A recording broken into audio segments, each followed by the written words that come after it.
Tom, a local urban explorer with an insatiable thirst for adventure, approached the gym with caution.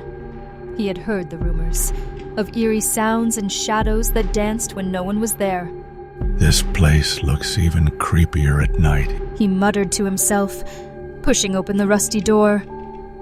Sarah, Tom's friend and fellow explorer, joined him inside, her flashlight cutting through the darkness. "Do you really think it's haunted?" she asked, her voice echoing off the walls. Tom shrugged. "We're about to find out," he replied, leading the way deeper into the building. Jake, another friend, hesitated near the entrance, his instincts screaming to leave. "Guys, maybe we should turn back," he suggested. But the thrill of the unknown pulled Tom and Sarah forward. "We can't go back now, not without seeing what's causing those noises," Tom insisted, determination in his voice. As they approach, the temperature drops suddenly, and a faint figure appears, ghostly and translucent, practicing punches in the ring. "Is that a ghost?" Sarah whispered, her heart pounding in her chest. The spirit seemed unaware of their presence, lost in its eternal routine. Tom stepped closer, his curiosity overcoming his fear. "Who are you?" he called out. The ghost paused, its form flickering as if caught between worlds. It turned to face them, eyes filled with a longing that transcended time. "I think it's trying to tell us something," Jake observed, feeling a strange connection to the specter. Sarah picked up the photograph, wiping away the grime to reveal a name: Eddie the Champ Martinez. "He must have been a legend here," Jake mused, understanding dawning. Tom nodded. "And now he remains a guardian of his glory days," he said softly.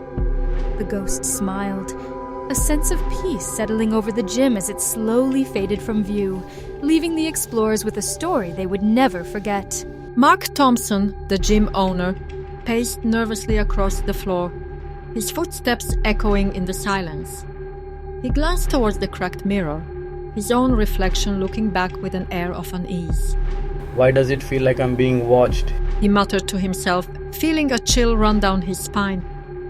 Mark noticed a set of weights rolling across the floor, with no clear cause, stopping abruptly near his feet. His heart raced as he felt an invisible presence lurking in the shadows. "This isn't right," he whispered, backing away slowly, his eyes darting around the room. Mark froze as he saw the apparition of a woman in vintage workout attire, her translucent form hovering near the treadmill. Her eyes locked onto his, filled with anguish and desperation. "Help me." Her voice echoed, chilling him to the bone. Mark hesitated, then approached the locker with trembling hands. Inside, he found a faded photograph of the woman, along with a newspaper clipping about a tragic accident that occurred in the gym decades ago. "You were never at peace," he realized, his voice barely a whisper. Mark felt a sense of calm wash over him as the spirit vanished, leaving behind a whisper of gratitude. The gym, once a place of fear, now felt lighter, as if the burden of the past had been lifted. "Rest now," he said softly, knowing he had finally brought peace to the haunted gym. Mark stood at the entrance, watching as the first rays of dawn broke over the horizon. The gym was ready to welcome its members once more, this time without the weight of its haunted history. "A new beginning," he thought with a smile, turning off the lights and locking the door behind him. Ethan, a curious local teenager with a knack for urban exploration, approaches the decaying entrance with a flashlight in hand. "I have to see what's inside," he mutters to himself, pushing the rusted door open with a creak that echoes through the empty street.